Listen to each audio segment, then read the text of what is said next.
সেই দর্শক মন্ডলী, বিরতির পর আবারও আপনাদের স্বাগত জানাচ্ছি আমাদের আজকের ইনফরমাল এই আড্ডায়। আমরা যেটা নিয়ে কথা বলছিলাম যে বাংলাদেশের আইন ব্যবস্থা এবং সংবিধান থেকে আইন ব্যবস্থায় চলে আসছিলাম। প্রসিকিউটার্স নাই আমাদের, পুলিশ চাইলেই যে কাউকে গ্রেফতার করতে পারে, এবং যেটা ব্যারিস্টার রবিন বলছিল যে আবার 5,000 টাকা দিলে ছেড়ে দেওয়ারও একটা প্রতিশ্রুতি সে দিতে পারে, অথচ এই বিচারিক ক্ষমতাটা তার থাকার কথা ছিল না। জি মহিউদ্দিন ভাই। তো যেটা বলতে চাইছিলাম সেটা হচ্ছে আমাদের আসলে এখন এই মুহূর্তে রাষ্ট্রটাকে পুনর্গঠন করাটাই প্রথম কাজ ছিল। আর সেইটার জন্যই কিন্তু প্রথম যে কাজটা হওয়া উচিত ছিল সেটা ছিল গণভোটে জনগণ যে সিদ্ধান্ত নিয়েছে সেটা বাস্তবায়ন করা। কারণ গণভোটের থেকে সর্বোচ্চ কোনো পরিষদ আজ পর্যন্ত পৃথিবীতে তৈরি হয় না, এবং গণভোটের সিদ্ধান্ত হওয়ার সাথে সাথে একটু এটা এক্সিকিউট করার জন্য সব সংস্থাকে রেডি থাকতে হবে। এইটাকে আবার শুনানি করার জন্য কোনো অথরিটি এই পৃথিবীতে পয়দা হয় না এ পর্যন্ত। তাহলে যেটা হচ্ছে সেটা হচ্ছে একদম সম্পূর্ণভাবে জনগণের সাথে প্রতারণা এবং বেইমানি এবং এখতিয়ার বহির্ভূত কার্যক্রম করতেছে এরা। কারণ এই জনগণ তাদেরকে পার্লামেন্টে পাঠিয়েছে তাদের মানে প্রবলেম সলভ করার জন্য। বেশি জনগণ তো বিএনপিকে ভোট দিচ্ছে মনে হয়। তো দিছে, ওইটা তো বিএনপি তো জনগণের উপকারের জন্য কাজ করবে, কিন্তু জনগণ যেটা ডিসাইড করে দিছে সেইটার উপরে মাতবরি করার জন্য না। বাহ, নাম্বার ওয়ান। নাম্বার টু হইলো আপনি একটা দিন দেখবেন আমরা আসলে স্বার্থটা দেখি কার, জনগণের স্বার্থ দেখি না এসালামের স্বার্থ দেখি না বসুন্ধরার স্বার্থ দেখি না অমুকের স্বার্থ দেখি মজুমদারের স্বার্থ দেখি। ইসলামের তো সব ব্যবসা নাকি আবার ওপেন করে, হ্যাঁ এই তো লিজিং কোম্পানি টোপানি আর কি যেন ওপেন করে দিচ্ছে, হয়তো ব্যবসায়িক বান্ধব হচ্ছে সরকার। হ্যাঁ ব্যবসায়িক বান্ধব হচ্ছে, আবার হয়তো কোথায় দিয়ে কি হয় জানি না, কারণ আমরা তো দর্জিকেও দেখি ইদানিং গভর্নর হয়ে যায়, কিভাবে হয় জানি না, সব নাজেল হয় ইদানিং। তো এখন ঘটনা হয়েছে জামাত যেমন আপনি দেখবেন তাদেরকে যেহেতু তারা ডেমোক্রেটিক প্র্যাকটিসে চলে আসছে, এটা তো ইসলামিক প্র্যাকটিস না, তারা ইসলামিক প্র্যাকটিসে নাই। তেমনি জাতীয়তাবাদী দল কিন্তু এখন জাতীয়তাবাদী না, তারা নিজেই বলছে আমরা লিবারেল ডেমোক্রেট। দ্যাট মিনস বিবর্তন হচ্ছে, তাই জাতীয়তাবাদী আদর্শ এখন আর তাদের কাছে নাই। আচ্ছা, অথচ এই দল জিয়াউর রহমান সৃষ্টি করছে জাতীয়তাবাদী আদর্শকে ধারণ করার জন্য। এখন প্রকাশ্যে মহাসচিব সহ সবাই বলতেছে আমরা লিবারেল ডেমোক্রেট, তার মানে তারা জাতীয়তাবাদী না। এখনকার যারা মানে বিএনপির মেইন স্ট্রিমে আছে, এরা সবাই কি জিয়াউর রহমানের সাথেও ছিলেন? না থাকুক, দলের তো একটা প্রিন্সিপাল আছে না। এই যে বিবর্তনটা হইলো ওরা কি টের পায়? যেমন মির্জা ফখরুল তো শুরু থেকেই ছিল বোধহয়, হ্যাঁ ছিল জিয়াউর রহমানের সাথে, মানে উনি জিয়াউর রহমানের শাসনামলে বিএনপি করতো। ওকে, ন্যাপের থেকে আসছেন উনি যদিও। আচ্ছা আচ্ছা। তো এখন ঘটনা হয়েছে, তো আপনি পার্থক্যটা বুঝছেন, মানে আমরা যে জানা। তারপর তো আর যদি লিবারেলও হয়, লিবারেলের প্রিন্সিপালের সবচেয়ে বড় প্রিন্সিপালটা হলো ইন্টারন্যাশনাল লিবারেলিজমের, যে আপনি নির্বাচিত হয়েছেন 5 বছরের জন্য, আপনার এখতিয়ার হলো 5 বছরের। এমন কোনো আইন আপনি তৈরি করতে পারবেন না যেটার এফেক্ট 5 বছর একদিন হয়। কোনো আইন যদি আপনাকে চাপাই দিতে হয় বা আচ্ছা আচ্ছা জরুরি ভিত্তিতে করতে হয়, কোনোটার এফেক্ট আপনি 5 বছরে একদিন করতে পারবেন না। আচ্ছা গেল, এখন এই যে গণভোটটার সাথে এই যে শুনানি কথা যাচ্ছে, আদালতে অ্যাপ্লিকেশন করতেছে, কি করতেছে, গণভোটের শুনানি করার এখতিয়ার আদালতের আছে কিনা সেটাও তো আমাদের দেখা উচিত। আছে কিনা? ভূমিপুত্র খুব কাঠখোট্টা ভাবে অনেক কিছু বলতে পারেন, প্রফেশনাল হইলে একটু অসুবিধা হলো যে আমাদের একটু আইনি ভাষা। না আপনি আইনেই বলেন, গণভোট তো হাইয়েস্ট অথরিটি। আইনি ভাষায় কথা যেটা বলতে হয় সেটা হচ্ছে গণপরিষদ, ওইটা আরেকটা জিনিস, আর গণভোট আরেক জিনিস। এটা তো আসলে তেমন ওইভাবে তার সাংবিধানিক ভাবে গণপরিষদ আমাদের দেশে নাই। কিন্তু আমার ছোট্ট যে অভিজ্ঞতাগুলো আছে, একটা চিঠির উদ্ধৃতি দিয়ে আমি যদি কথাটা বলি, পুলিশ আর্সেনালে গত কয়েকশো বছর ধরে, ঠিক সুনির্দিষ্ট দিন তারিখ আমি বলতে পারবো না, 57 বার ওখানে রেফারেন্ডাম হয়েছে বেকটন থেকে উলুইস আর্সেনালে একটা ব্রিজ হবে। এখন ওই ক্যাচম্যান এরিয়া, ওই জনগণের কাছে পারমিশন চাওয়া হয়েছে এবং বলা হয়েছে এটা প্রত্যেকটা মানুষকে, এই মানে তারা একমাত্র অধিকারী হচ্ছে এটা পারমিশন দেওয়ার, ওখানকার বেকটন উলুইস আর্সেনাল। তো চিঠির ভিতরে পরিষ্কার করে বলা আছে যে এখানে যদি ব্রিজ হয়, সেই ব্রিজ হইলে বেকটন থেকে উলুইস আর্সেনাল যেতে সময় লাগবে মাত্র 15 সেকেন্ড বা 20 সেকেন্ড বা 1 মিনিট। এখন যেটা একটা ফেরির জন্য অপেক্ষা করতে হয় আধা ঘন্টা লাগে, 20 মিনিট 25 মিনিট লাগে। 200-300 বছর ধরে এতবার রেফারেন্ডাম করলে একবারও এই রেফারেন্ডামে পাশ করে নাই। পাশ করে না মানে কোনো না কোনোভাবেই জনগণ এটার বিপক্ষে অবস্থান নেয়, এবং দেখা যায় যে সরকার হাজারবার উদ্যোগ নেওয়ার পরেও জনগণ যেহেতু বলে যে নো, এইটা থেমসের প্রবাহটা ঠিক ওলেস আর্সেনাল থেকে থেমস মিডের মধ্যে পড়েছে, তো গিয়ে ডোবারে আপনার আটলান্টিক মহাসাগরের সাথে এটা মিলিত হয়েছে, মিলনস্থলের ঠিক মুখে কাছাকাছি। তো তবুও তারা এটা করে না। এটা হচ্ছে জনগণের পাওয়ার। জনগণ না চাইলে আপনি কিছু করতে পারবেন না, আর যেটা জনগণ চাবে সেটা আপনাকে করতে হবে। আমাদের ব্রেক্সিট যেটা হয়েছে সেটা জনগণ চাইছে, এই জন্য করতে হয়েছে। এই যে জনরায় যেটা আমরা বলছি জুলাইয়ের, যেটা আমাদের পার্লামেন্টটা যেটা বলেছে, উনিও বারবার বলছে পার্লামেন্টে যারা ভোট দিবেন ওনারা তো একজন ব্যক্তি ভোট দিবেন। ইন এ সেন্স আমি তোমাকে ম্যান্ডেট দিয়েছি টু রিপ্রেজেন্ট আওয়ারসেলফ। এটা দেওয়া মানে আমার সমস্ত সিদ্ধান্ত দেওয়ার ক্ষমতা কিন্তু আমি তাকে দিই নাই। একটু ক্লিয়ার কিনা? আর জনগণ যখন ইটস সেলফ সে রায় দিয়েছে, 18 কোটি মানুষ যেখানে যেটা রায় দিয়েছে, সেই জায়গাটাতে আঙ্গুল তোলার ক্ষমতা ওই পার্লামেন্টের কাউকে আছে কিনা, এটা এক নাম্বার। তারপর আরেকটা জিনিস, 2 নাম্বার হলো যদি সেটাই না থাকে তাহলে ওইটার উপরে অঙ্গুলি হেলনি করার ক্ষমতা কোনো কোর্টের আছে কিনা। তাহলে তো প্রতিবারই কোনো একটা প্রস্তাবে এখানে সমস্যাটা কোথায় জানেন? ওই যে আমি বলছি তারা যে কারণে এই জিনিসটা করতে পারতেছে, যে 32% জনগণ ভোট কেন্দ্রে গেছে, 60% জনগণ ভোট কেন্দ্রে যায় নাই। তা আপনারা কি তাহলে ওইটাই ধরে নিছেন যে 32% জনগণ ভোট কেন্দ্রে গেছে, তাই আমি 68% জনগণ যেহেতু যায় নাই, আমি এটা আমার মানার দরকার নাই? সরকার একটা দুটো ভালো কাজ বলেন না এই গত 1 মাসে কি করছে? সব নেগেটিভ শুনতে তো ভালো লাগে না। তারেক রহমান ভালো কাজ করতে চায়, এটা আমি বিশ্বাস করি, যেহেতু আমি পার্সোনালি তাকে চিনি। কিন্তু আমি শঙ্কিত, সে এলিয়েনগ্রস্ত লোকজন দ্বারা পরিবেষ্টিত। তাকে দায়িত্ব নেওয়ার কয়েকদিনের মধ্যেই গেজেট করে দায়িত্ব অন্যদেরকে দেওয়া হয়েছে, তার অনুপস্থিতিতে অমুক অমুক অমুক অমুক হবে। এটা তো এমনিতেই নর্মাল সিস্টেমই থাকে না, যে কার বদলে কি হবে। এরকম আমরা এখন পর্যন্ত ডেপুটি লিডার কই, পার্লামেন্টের ডেপুটি লিডার কই? আচ্ছা আচ্ছা, তা বিএনপি থেকে লোক নাই? ওই কাজগুলো করতে হবে এখন তাহলে।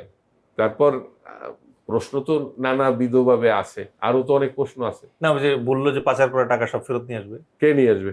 ওই যে সরকার বললো যে কি থেকে নিয়ে আসবে? আপনি একদিক দিয়ে এস আলমদেরকে আপনি সাইডে দিতেছেন, আরেকদিক দিয়ে টাকা আনবেন, কি তারা টাকা নিয়ে আসবে না সরকার নিয়ে আসবে? সরকার নাকি নিয়ে তাহলে সরকার কি জানে কোথায় কোথায় টাকা আছে, কার কাছে টাকা আছে? 10টা কান্ট্রির নাম বললো যে যেখানে তারা অস্তিত্ব খুঁজে পাইছে, 3টা কান্ট্রি বোধহয় স্বাক্ষর এগুলো তো করতে সব ইউনুস সাহেবেরা অথর্বের মতো একটি সরকার চালিয়ে গেছে। আমরা তো কিছুই পাইনি, খালি মাস্টার মাইন্ডই পাইছি কিছু। আপনি যেটা বললেন কিছুক্ষণ আগে, বিরাট বিরাট মাস্টার মাইন্ড, এই বিরাট বিরাট অশ্বডিম্ব তো আমরা গত ইউনুস সরকারের সময় দেখছি না? দারুণ না, যদিও আমার মনে হয় মহিউদ্দিন ভাই 5 বছরের একটা সরকার যখন ক্ষমতায় আসে, তার হানিমুন পিরিয়ড আসলে কয়দিন হওয়া উচিত? হানিমুন হবে কেন? সে তো দায়িত্ব নিয়ে আসছেন নির্ঘুম থাকার জন্য, তার হানিমুন কি এবার? তা আপনার কি মনে হয় যে জাতিটা ধ্বংসপ্রাপ্ত অবস্থাতে পাইছেন, সেখানে হানিমুন করতে যাবেন কে? হু আর ইউ? ইন্টারেস্টিং। এখানে হানিমুন এবং আপনার যে মনের কথা আমরা বলি না কেন, সব বাতিল। মূল জায়গাটাতে কেউ হাত দেয় না। আমি যে জায়গাটাতে বুঝি সেটা হলো যে ধরেন আপনি একটা ফুটবল টিম তৈরি করবেন, জাতীয় টিম তৈরি করবেন, আপনি তো খেলোয়াড় বাছাই করবেন। কারেক্ট। আপনি কি খেলোয়াড়ের মধ্য থেকে কি খেলোয়াড় বাছাই করেন? খেলা হইলে করে, পলিটিক্স হলে দল দেখে করে। প্রশ্ন করলে আপনি উত্তর দেবেন, আমার কথা বুঝে উত্তর দিন না দয়া করে। না অবশ্যই, আমি খেলোয়াড়ি টিম করবো, তাহলে খেলোয়াড় খুঁজে। আপনি একটা জেলায় যখন আপনি ধরেন স্কুটিং করেন না, সেখানে আপনার সার্কুলারে থাকে যে বেস্ট খেলোয়াড়কে আপনি চুজ করবেন। তার মানে ওই বেস্ট খেলোয়াড় মানে খেলোয়াড়দের মধ্যে যে বেস্ট, এই তো। তারপরে আবার বিভাগীয় পর্যায়ে আসলে এর মধ্যে যে বেস্ট অফ দ্য বেস্ট তাকে আপনি নেবেন, তাই তো। আপনি খেলোয়াড়ের মধ্য থেকে কিন্তু আপনি খেলোয়াড় বাছাই করছেন। ডেফিনেটলি। এখন আমাদের ভূমিপুত্র এটা বুঝতেছে না যে গত 54 বছরে আমাদের সরকার ফাংশন করে নাই কেন। কারণ আপনি যারা ফাংশন করবে, যাদের করার সক্ষমতা আছে, যেটা বারবার বলি যে আপনাকে অন্তত পক্ষে যদি আপনি খেলোয়াড়ের মধ্য থেকে খেলোয়াড় বাছাই করেন, মাঠে গিয়ে অন্তত খেলতে পারবে। ধরেন আপনি ফুটবল খেলোয়াড় বাছাই করছেন, আপনি সেখানে ধরেন ফুটবল খেলোয়াড়ের পরিবর্তে আপনি ধরেন যে না ঠিক আছে, আমি একটা প্রতিবন্ধী স্কুল থেকে যাদের পা নাই তাদেরকে দিয়ে ফুটবল খেলাবো। ওইটার জন্য তো স্পেশাল অলিম্পিক আছে না? না, আমরা স্পেশাল অলিম্পিক না, আমরা অরিজিনাল অলিম্পিক। অলিম্পিকে এটা দিয়ে খেলাবো আমরা। তো আমাদের রাজনীতিবিদরা তো স্পেশাল অলিম্পিকের প্লেয়ার সব। এবং এই যে স্পেশাল অলিম্পিকের প্লেয়ার গুলো যে আসছে, আপনি যে বলেন একটা রাষ্ট্র ঠিক করবেন, সংস্কার করবেন, আপনি আইনি কাঠামো, এটাকে ছেলে খেলা। আপনি যদি বিলিংহ্যামকে দেখেন, লর্ড ডেনিংকে দেখেন, সেই ধরনের বড় বড় আইনবিদদেরকে দেখেন, তারা তো সংসদে আইন প্রণয়নে ভূমিকা রাখার কথা। বাংলাদেশে এই ধরনের ব্যক্তিত্ব কয়জনকে আপনি পেয়েছেন সাংসদ হিসাবে? আমরা যে ব্রিট রবিন টেনকেও তো আপনিও এসেছিলেন। শুধু একটা যোগ্য, দক্ষ, একটা সক্ষম প্রার্থী খোঁজার জন্য আমরা কি না করেছি, এবং আমাদেরকে কতভাবে ধরেন বলতে গেলে নিরুৎসাহিত করা হয়েছে। এটা তো আপনি জানেন, উনিও জানে। শুধু যাদের পা আছে তাদেরকে দিয়ে আমরা ফুটবলটা খেলাতে চেয়েছিলাম। গ্রেট, আমরা প্রোগ্রামটা শেষ করব। শেষ এখন পর্যায়ে এখন এই মাঝখানে আমি একটু কথা বলি। জি, জি। এখন একটা বিরাট একটা আশঙ্কা আমাদের সামনে আছে। এই মাসেই আওয়ামী লীগকে নিষিদ্ধের এক্সিকিউটিভ অর্ডার শেষ হতে যাচ্ছে। এখন এইটা এক্সটেন্ড হবে কিনা বিরাট কোশ্চেন কিন্তু, এবং একটা অস্তিত্বের প্রশ্ন। যদি আওয়ামী লীগের নিষিদ্ধর বিষয়টি যদি বা কার্যক্রম স্থগিতের বিষয়টি যদি এক্সটেন্ড না হয়, তাহলে কি হবে? যদি এক্সটেন্ড না হয়, সবচেয়ে ক্ষতিগ্রস্ত হবে কে? এখানে আমি কিন্তু কথা শুনছি, বিএনপির লোকজন ভাবতেছে আওয়ামী লীগ ঢুকলে আওয়ামী লীগকে দিয়ে আমরা জামাত পিটাব। কিন্তু আপনি পৃথিবীর ইতিহাসে কোনোদিন দেখছেন যে দল একবার ক্ষমতায় ছিল, সে যে এখন ক্ষমতায় আছে তারে বাদ দিয়া যে আর কোনো ক্ষমতা নাই তার বিরুদ্ধে দৌড়বে? এটা আপনি পৃথিবীর ইতিহাসে পাইছেন? ছোট গেম খেলবে না আওয়ামী লীগ। তো সে কেন জামাতের বিরুদ্ধে সমালোচনা করতে যাবে কেন? বরং জামাতরে আরো বগলের তলায় নিয়ে দুইজনে একসাথে লড়াই করবে ক্ষমতার জন্য। একসাথে করছে না এক সময়? হ্যাঁ, করছে তো। অথচ সবচেয়ে বড় অ্যালাইড ফোর্স হইল বিএনপির জামাত। কত কৌশলে ইন্ডিয়ান ইনস্ট্রুমেন্ট গুলা তারা কিন্তু বিএনপি এবং জামাতের সাথে লাগাই দিছে। এখন এত ঘৃণা এক একজন বিএনপির বিভিন্ন লোক জামাতকে করে, এত ঘৃণা আমি কিন্তু আওয়ামী লীগের মধ্যেও দেখিনি। এখানে হাজার হাজার না লাখ লাখ বিএনপির কর্মী 100টার উপরে মামলা খাইছে, এবং এখনো হাজার হাজার বিএনপি কর্মী নিখোঁজ আছে। তাদের আত্মীয় স্বজন সবাই এখন এখন কিন্তু তারা বাগবাটোয়ার মধ্যে কিছু পায় নাই। আর এখন তারা আওয়ামী লীগ ঢুকিয়া যখন তাদেরকে আবার বান্দরের ভ্যাংস্কি দিবে, আপনি কি ভাবছেন নাকি দেশপ্রেমিক এই 90% বিএনপির মধ্যে কিন্তু দেশপ্রেমিক আছে, এই তৃণমূলের এই লোকেরা আপনার দিকে তাকাইয়ে বসে থাকবে আর আওয়ামী লীগের ভ্যাংসি দেখবে? যেটা আলোচনায় আনতে চাই সেটা হচ্ছে হাদি প্রসঙ্গ। হ্যাঁ, আমি আপনার কাছে আইনগতভাবে যেটা জানতে চাই সেটা হচ্ছে যে হঠাৎ করে কলকাতায় হাদির সম্ভাব্য হত্যাকারী তাকে নাকি খুঁজে পাওয়া গেছে এবং সে নাকি ধরা পড়ছে। তো এখন পাবলিকের মনে কিছু কোশ্চেন আছে, যেহেতু আপনি মানে ল নিয়ে রিসার্চ করছেন, এই জন্য আপনাকে জিজ্ঞেস করা যে বাংলাদেশের কোনো কোর্ট কি এখন পর্যন্ত হাদির হত্যাকারী হিসেবে স্থির নিশ্চিতভাবে কাউকে চিহ্নিত করছে কিনা? করে নাই, কোনো রায় এখনো পাওয়া যায় নাই। তাহলে কলকাতায় যে ফয়সাল নামের একজনকে ধরা হয়েছে বলে বলা হচ্ছে, এটা কোন হিসেবে আমরা ধরে নিচ্ছি যে এই খুনি? এক। 2 নম্বর হচ্ছে, কলকাতায় যদি বাংলাদেশি একজন সম্ভাব্য আসামি ধরা পড়ে, তাহলে তার বিচার কি আগে ওদের কোর্টে হবে না ওরা সরাসরি পাঠিয়ে দিবে আমাদেরকে ডিপোর্ট করে? আমাদের যে বন্দি বিনিময় যে চুক্তি, আমার মামলার আসামি আপনার দেশে জেলে বন্দি আছে। আপনি তো নিজেও সেনাবাহিনীতে ছিলেন। ইন্টারপোল নামের একটা শব্দ আছে, বলে ইন্টারন্যাশনাল পুলিশ। পুলিশদের যে অর্গানাইজেশন, এই যে ইন্টারন্যাশনাল যে পুলিশটা, হুম ইন্টারপোল যেটাকে বলে, হুম এদের কাজই হচ্ছে যে সারা ওয়ার্ল্ডের যত ক্রিমিনাল আছে এই ক্রিমিনাল গুলোকে আপনার পাকড়াও করা। এখন সে যে দেশেরই হোক, right. এখন ধরেন এই ক্রিমিনালকে ধরেছে ইন্ডিয়া, বাট এর নাম তো ইন্টারপোল লিস্টে নাই। আর কথা শেষ করি, জি জি ধরেছে থ্রু দ্য ইন্টারপোল। ইন্টারপোল তো ইন্টারন্যাশনাল পুলিশ, একটা ইন্টারন্যাশনাল অর্গানাইজেশন। হুম আমাদের দেশীয় যেমন পুলিশ আছে ওইটা আছে, থ্রু দ্য যেটা। এখন কোনো কোনো দেশের সাথে যখন বায়োলেটারাল কিছু এগ্রিমেন্ট থাকে যে তোমার দেশে যদি আমার কোনো আসামি, হুম এজাহারভুক্ত কোনো আসামি যদি ধৃত হয় বা গ্রেপ্তার হয়, তাহলে তুমি আমাদের দেশে ফেরত পাঠাবা। ইন্ডিয়াতে। বাংলাদেশ থেকে পাঠানো হয়েছিল হুম। ওই চুক্তি, বন্দি বিনিময় চুক্তি, প্রত্যর্পণ চুক্তি প্রত্যর্পণ চুক্তি। এখন এই জায়গাটাতে যত দ্রুত সম্ভব তাকে কিন্তু বাংলাদেশে পাঠানোর কথা, এখনো কিন্তু পাঠায় নাই। হুম এটা হচ্ছে মূল বিষয়। তো সেই জায়গাটায় গভর্নমেন্ট কি করছে না করছে এটা তো ন্যাশনাল পর্যায়ে অনেকে বলে যে যোগাযোগের শেখ হাসিনার বিষয়। কারণে ওই চুক্তিটা এখন একটু আন্ডার দ্য কার্পেট আছে, ওই চুক্তিটা নিয়ে না, তবে দুই তবে পক্ষে কথা নর্মালি বলতে যে চায়। জিনিসটা করে ইন্ডিয়া, আপনি প্রথমত যারা ধরা পড়ে তাদেরকে দেখে যে সে অবৈধভাবে অবস্থান করতেছে কিনা, এবং অবৈধভাবে অবস্থান করলে তার মানে ভিসাবিহীন আছে। হ্যাঁ, তখন তারা ওই আইনে হুম। তাদেরকে আগে ট্রাইলে নেয়। ও সেই ট্রায়াল তো লম্বা হয় অনেক। যে ট্রাইলের ছত্র ছায়ায় সালাউদ্দিন সাহেব এতদিন ছিলেন ওখানে। তাহলে কি এরও 9 বছর লাগবে এই ফয়সালে? আপনি আশ্চর্য হবেন কেন? এন্ড ফয়সাল কি আসলে ইন্ডিয়া যাইয়া ধরা পড়ছে, না তারে বর্ডার দিয়ে পাঠিয়ে দিয়ে তারপর ধরাই দেওয়া হয়েছে, সেটাও তো আমরা জানি না। আচ্ছা, এই জায়গায় মহিউদ্দিন ভাই একটা জিনিস অনেকেই বলে যে বাংলাদেশের দেওয়া ইন্টেলের প্রেক্ষিতে নাকি তাকে ধরছে। তাহলে বাংলাদেশ গভর্নমেন্ট তো ওয়েট করলেই পারতো, যে ও খালি বর্ডারটা ক্রস করলে বাংলাদেশের ভিতরে ধরে ফেলতে পারতো তারে। এটা তো তারা তো পুশব্যাক করে দিতে পারতো, হ্যাঁ।